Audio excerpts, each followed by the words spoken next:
E o Mexa-se de hoje está especial. O assunto é Olimpíadas.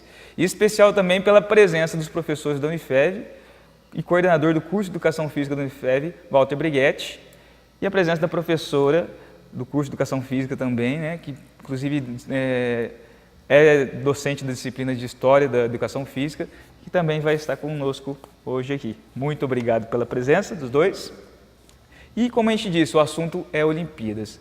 E, professora Denise, qual que seria o contexto histórico, o que é interessante do contexto histórico das Olimpíadas para a gente entender, saber sobre as Olimpíadas? Bom, Wilson, o contexto histórico é bastante amplo, né?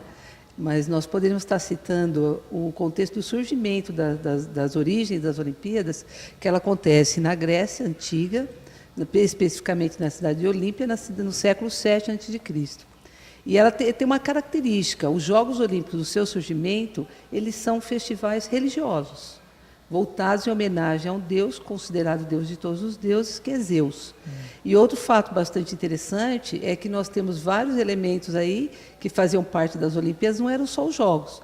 Então, nós temos festivais de música, de poesia, de oratória, de filosofia. Então, o que nós chamamos de Jogos Olímpicos na atualidade, com ênfase no esporte, ele era muito mais amplo no surgimento. Ah, interessante. E, professor Walter, a gente gostaria de saber qual é o balanço que você dá das Olimpíadas e qual é o legado que ela pode nos deixar. Primeiro, eu queria agradecer a presença no programa, mas a primeira coisa importante foi um evento de sucesso. Acho que o maior legado foi mostrar a competência do Brasil em organizar uns jogos que, por um conceito mundial, estava muito desacreditado, pelo próprio contexto econômico e outras coisas mais. Quanto à questão esportiva, o que nós percebemos assim, houve a maior participação de atletas brasileiros na Olimpíada, foram mais de 450 atletas. Em termos de performance, nós tivemos a melhor participação de todas as Olimpíadas, né? Então, quando nós imaginamos assim, o Brasil hoje, com o seu número de medalhas alcançados, permitiu não só localizar determinados esportes, mas fez uma diversidade. Então, foram 12 modalidades que permitiram a premiação de medalhas de ouro, prata, bronze. Então, isso também deu uma visibilidade maior, que o nosso meio esportivo ele é muito amplo, muito eclético. Em algumas modalidades que nem se fazia ideia de existirem, foi o caso da canoagem, que é uma coisa que, para a gente, foi um fato inédito. Um medalhista ganhar 3 medalhas, um atleta ganhar 3 medalhas numa mesma competição, no mesmo evento. E foi assim, isso foi levantando o glamour da competição, foi levando a nação brasileira a torcer cada vez mais. E como o esporte é magnífico, porque a gente imagina assim, resultados que praticamente, medalhas que eram certas, o voleibol feminino, algumas outras modalidades que praticamente nós tínhamos o ouro praticamente garantido, não vieram. E vieram de outros que talvez tiveram, que a maior parte das medalhas que nós tivemos foi assim um contexto de pessoas que se dedicaram muito, ou mudaram o contexto de uma participação anterior, ou chegaram a atingir aquele êxito da medalha de ouro mediante muito sacrifício, muito empenho, muita dedicação. Até em modalidades individuais, é o caso do salto em altura, salto com vara, que era algo que não se esperava um resultado. E foi uma superação enorme, porque olha que coisa linda, você imaginar que quantos anos tinha a marca olímpica do salto com vara, o brasileiro não só ganhou o ouro, como também ele bateu o recorde olímpico, gente, de uma modalidade que existe há décadas. Então nós temos assim resultados muito expressivos.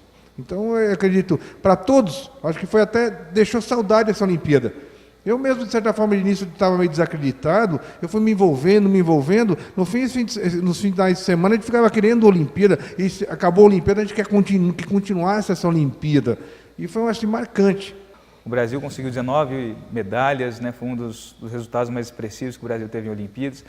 Mas a gente fica se perguntando, por que o Brasil não é uma potência, né, olímpica, já que a gente tem material humano para isso, a gente percebe que a gente tem um público que ama o esporte, né, que gosta, e a gente não consegue ter um resultado tão expressivo quanto outros países. É uma questão bastante interessante, porque se nós pensarmos porque o Brasil não é uma nação, né, que desponta uma potência chamada potência olímpica, como nós temos exemplos de outros países aí, que é o caso dos Estados Unidos, que é o caso da Grã-Bretanha, que investiu muito, né, é o caso da China, que é uma das nações que entra mais tarde nos Jogos Olímpicos, é a China, né, e é considerada uma potência olímpica. Por que o Brasil, que está desde 1920 nos Jogos Olímpicos, ainda não despontou como uma nação, como uma potência olímpica? Então, são questões que permeiam. Um dos elementos que a gente precisa frisar é a questão política, é a questão do incentivo. Mas nós tivemos um incentivo financeiro, por exemplo, a Bolsa Pódium e a Bolsa Atleta, são duas bolsas que nós podemos considerar, principalmente a Bolsa Pódium, é a bolsa para atleta de alto rendimento, que até então nós nunca tivemos um incentivo tão grande em termos de remuneração como nós tivemos nessa Olimpíada, logicamente relacionada ao fato do Brasil sediar os Jogos Olímpicos. Teve incentivo, teve dinheiro, mas por que nós tivemos um número ainda considerado pequeno? É um número considerado pequeno, porque até o próprio Comitê Olímpico COI brasileiro, ele tinha como um dos elementos principais, em termos, era que o Brasil ficasse entre os 10 primeiras nações. Tal foi o nível de incentivo financeiro realizado. E isso não aconteceu, nós ficamos em 13º. E por que isso não aconteceu? Quais são os elementos que estão aí presentes? Um deles é que a articulação política nossa ela é falha.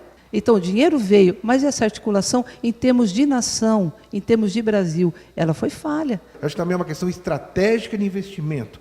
É política, mas você tem que ter, estrategicamente, buscar no país realmente ou clubes ou instituições que realmente acreditem no esporte e trabalhem de forma séria. Não só destinar verba para uma questão política, porque tal grupo é forte. Não, o forte tem que ser na competência, na organização, na sistematização do treino, no trabalho realmente que incorpore o trabalho de base, que incentive o trabalho de base. Aí entra uma área importante sua, professora, que era a questão da área escolar. O que nós temos hoje de incentivo de esporte na escola? Essa é outra questão que a gente vai abordar, mas no próximo bloco, porque agora a gente vai dar uma paradinha e a gente já volta. Não sai daí.